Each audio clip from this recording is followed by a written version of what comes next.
We begin tonight with Joe Khalil. He is live in Washington, D.C. with that part of the story and reaction from lawmakers. Joe?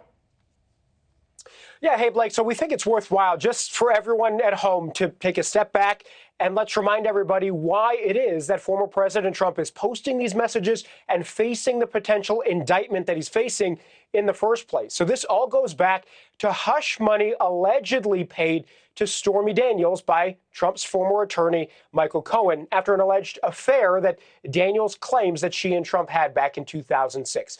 And here's the allegation.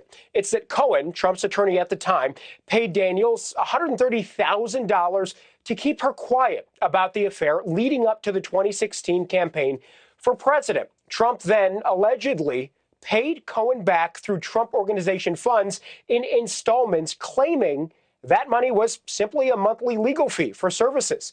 Well, Cohen himself testified under oath in 2018, saying that is not true, that the payments were reimbursements for Stormy Daniels.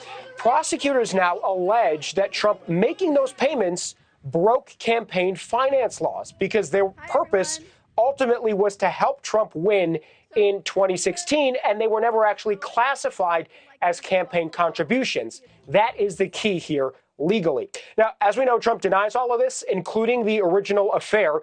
Here's the response so far from some of the bigger names within the Republican Party.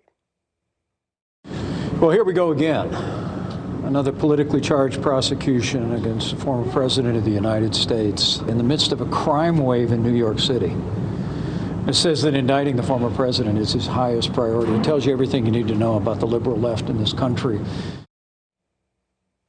Really strong words there from the former vice president and Speaker of the House, Kevin McCarthy, tweeting out this in part. He says, quote, an outrageous abuse of power by a radical DA who lets violent criminals walk as he pursues political vengeance against President Trump.